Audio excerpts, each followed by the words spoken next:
बिस्मिल्लाहिर्रहमानिर्रहीम। अस्सलामुअलैकुम दोस्तों आज हम बात करेंगे मनी हाइस्ट के सीज़न 1 के एपिसोड 6 के बारे में। इसके लास्ट एपिसोड में हमने देखा कि किस तरह से गोली लग गई होती है आर्थरू को और सारी हाइस्ट की टीम उसे बचाने की कोशिश में लग जाती है और बाहर पुलिस की टीम ने आर्थरू को बचाने के लिए अंदर मेडिकल की टीम भेजी होती है और अभी तक हाइस्ट को शुरू हुए 33 घंटे गुजर गए होते हैं और इसी के साथ ही आर्थरू की सर्जरी का काम भी शुरू हो जाता है। वहीं दूसरी तरफ रखेल की तरफ से भेजे हुए 2 पुलिस ऑफिसर जो कि उन्हीं सब की ड्रेसिंग पहनकर एक टनल के जरिए से उनके पास जाने की कोशिश करते हैं और साथ ही अब बर्लिन भी आर्थरू से बातें करने लग जाता है और उससे पूछता है कि तुम्हारी पर्सनल लाइफ कैसी चल रही है। तुमने तो मिस्टेक कर दी यार, तुमने अपनी बीवी लौरा की जगह मोनिका का नाम ले दिया। ऐसा क्यों करते हो? क्या तुम दोनों को संभाल नहीं सकते हो? अगर तुम ऐसा नहीं कर सकते हो तो एक मुझे दे दो। वहीं आर्थरू को गुस्सा आता है और वो कहता है कि ये मेरी पर्सनल लाइफ है और मैं दोनों से बहुत प्यार करता हूँ। वहीं डॉक्टर्स के पीछे डेनवर भी खड़ा होता है। उसका इरादा ये था कि जैसे ही डॉक्टर का ध्यान हटे तो वो कुछ सर्जिकल इंस्ट्रूमेंट और मेडिसिन भी ले ले, क्योंकि उसके बाप मॉस्को ने उसे कहा था कि जितना जल्दी हो सके कुछ सर्जिकल इंस्ट्रूमेंट और साथ में मेडिसिन का इंतजाम करो ताकि वो मोनिका की गोली निकाल सके और इसी वजह से वो सारी चीजें हासिल कर लेता है जो उसके बाप ने बोली थी। और साथ ही वो लेटर जो उसे मोनिका ने आर्थरू को देने के लिए बोला था कि उसे बता देना कि मैं जिंदा हूँ, मगर गलती से वो कागज जमीन पर गिर जाता है और उस पर नजर पड़ जाती है नायरोबी की, जो कि उसे उठाकर अपने पास रख लेती है। और जो मेडिकल की टीम आर्थरू का इलाज कर रही थी उनकी घड़ियों में भी 30 मिनट का वक्त लगा हुआ था और वो चाह रहे थे कि किसी तरह ये 30 मिनट का वक्त वो जाया कर दें ताकि पुलिस वालों की टीम अंदर आ जाए। लेकिन जब वहाँ पर पुलिस वालों की टीम एंजल और रखेल से कम्युनिकेट करते हैं तो उसी कम्युनिकेशन का पता प्रोफेसर को लग जाता है, क्योंकि उस टनल में जहां से पुलिस की टीम अंदर आ रही थी ट्रांसमीटर लगे होते हैं जो कि उनकी आवाज़ों को ब्लॉक कर रहे थे। तभी प्रोफेसर डायरेक्ट कॉल करता है बर्लिन को और उसे बताता है कि कुछ पुलिस ऑफिसर टनल के जरिए रॉयल मिंट के अंदर आ रहे हैं, तुम होशियार रहना। और इसी के साथ ही बर्लिन को अब प्लान बी शुरू करने का कहता है और जैसे ही मेडिकल की टीम आर्थरू का इलाज करके जाने लगते हैं तो जैसे ही वो उन सब हॉस्टेजेस और साथ में हाइस्ट की टीम को देखते हैं तो उनके होश उड़ जाते हैं, क्योंकि अब सभी ने अपने मास्क चेंज कर लिए होते हैं। क्योंकि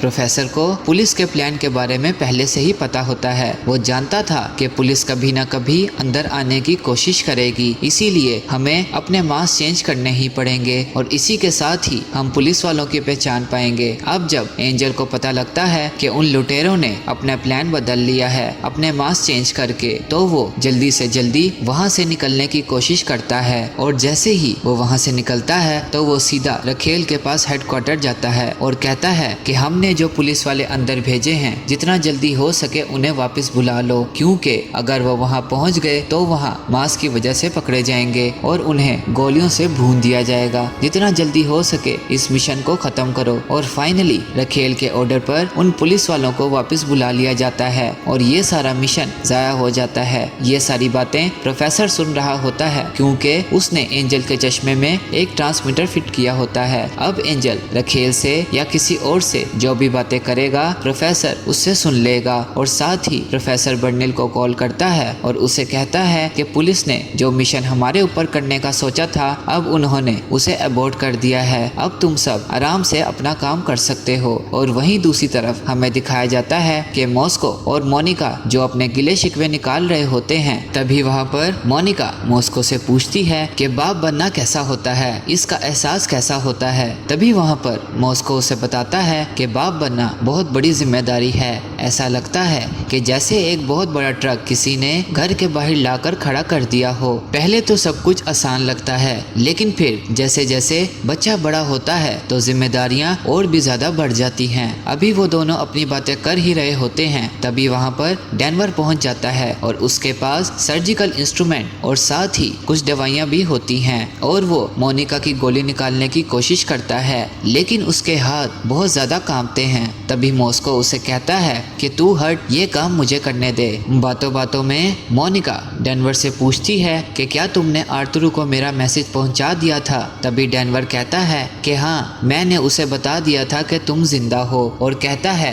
कि तुम दोनों का जो प्लान था ऑस्ट्रेलिया जाने का वो भी अभी तक कायम है। तभी मोनिका को झटका लगता है कि हमारे बीच तो कभी ऑस्ट्रेलिया जाने की बात ही नहीं हुई। ऑस्ट्रेलिया जाने का प्लान तो लौरा के साथ था, क्योंकि मोनिका को तो जहाज में बैठने से बहुत डर लगता था। नैरोबी जिसे वो चिट्ठी मिली थी, अब वो उसे खोलकर पढ़ती है, और जैसे ही वो उसे पढ़ती है तो उसमें लिखा होता है कि मैं जिंदा हूँ, लड़ते रहना। और जब वो ये लेटर पढ़ती है तो उसे डेनवर पर शक होता है और वो उसका पीछा करती है और उसी तिजोरी में पहुंच जाती है। और जैसे ही वो उन सबको वहाँ पर देखती है तो वो हैरान हो जाती है। पहले तो मॉस्को और डेनवर को लगता है कि नैरोबी ने अब उन्हें देख लिया है तो वो उन्हें गोलियों से भून देगी, लेकिन इसका उल्टा होता है, क्योंकि नैरोबी वहां आके मोनिका की जान बचाने की कोशिश करती है। क्योंकि इसका रीजन वही था कि प्रोफेसर ने कहा था कि नो ब्लड, यानी कोई किसी की जान नहीं लेगा। इसीलिए नैरोबी को पता लगता है कि मोनिका जिंदा है तो वो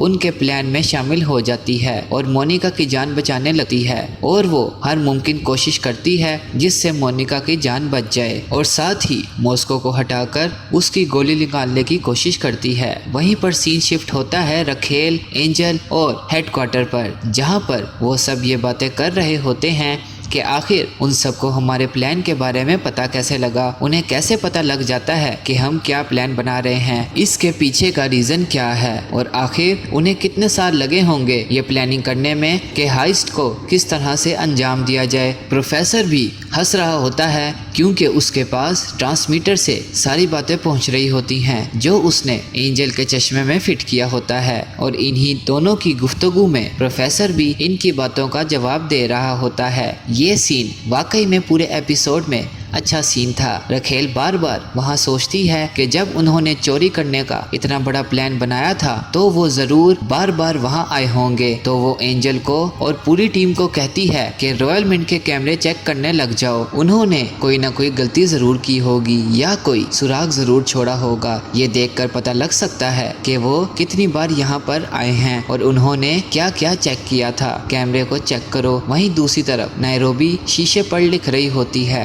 और उन्होंने अभी तक 172 मिलियन नोट छाप दिए होते हैं और वो काफी खुश होते हैं और डांस भी करते हैं। और इसी के साथ ही अब रियो, टोक्यो, हेलसिंकी और नायरोबी टीवी का कनेक्शन लगाते हैं और न्यूज को देखते हैं। और जैसे ही वो न्यूज लगाते हैं तो हर जगह एक ही बात हो रही होती है कि किस तरह से हाइस की पूरी टीम रॉयल मिंट के अंदर नोट छाप रही है, और बाहर सिर्फ यही बातें चल रही थी कि उन लुटेरों की टीम किस तरह से पुलिस से बची हुई है और अपनी चोरी को अंजाम दे रही है। वहीं हाइस की टीम को पता लग गया होता है कि हमारा तीर निशाने पर है, अब हम इस चोरी में कामयाब होंगे। लेकिन रियो की दुनिया तब तबाह होती है जब वो टीवी में अपने माँ बाप की शक्ल को देखता है जो कह रहे होते हैं कि हमारा बेटा हमारे लिए मर गया है, क्योंकि जब उसने क्राइम की दुनिया में कदम रखा था तब से वो हमारे लिए जीरो हो गया है। और इन सब बातों को सुनकर रियो रोने लगता है। ये सब देखकर फाइनली टोक्यो टीवी बंद कर देती है और वो रियो को कहती है कि तुम परेशान ना हो, क्योंकि प्रोफेसर ने हमें बताया हुआ है कि हमें कभी भी किसी न्यूज़ पर ध्यान नहीं देना है, क्योंकि वो कोशिश करेंगे कि हमारी सबसे कमज़ोर कड़ी को तोड़ें, लेकिन हमने ऐसा नहीं होने देना, हमें साथ में रहना है। लेकिन इसी के साथ ही उन्होंने प्रोफेसर का एक रूल भी तोड़ा था। प्रोफेसर ने कहा था कि नो ब्लड, लेकिन फिर भी बर्लिन ने डेनवर को मोनिका को मारने के लिए कह दिया था। इसी बात से टोक्यो काफ़ी नाराज़ थी और वो बंदूक लेकर पहुंच जाती है बर्लिन के पास और उसे कहती है कि प्रोफेसर को कॉल मिलाओ और उन्हें बताओ कि तुमने उनका एक रूल तोड़ा है, तुमने एक होस्टेज को जान से मारा है। बर्लिन उसे मना कर देता है तो टोक्यो उसे गन दिखाती है, पर फिर बर्लिन प्रोफेसर को कॉल करता है और कहता है कि मैंने आपका एक रूल तोड़ा है, यहाँ पर एक कत्ल हुआ है और जिसका कत्ल हुआ है उसका नाम है मोनिका, लेकिन मैंने उसको नहीं मारा, पर मैंने मारने का हुक्म जरूर दिया था। इस बात से प्रोफेसर टूट जाता है, क्योंकि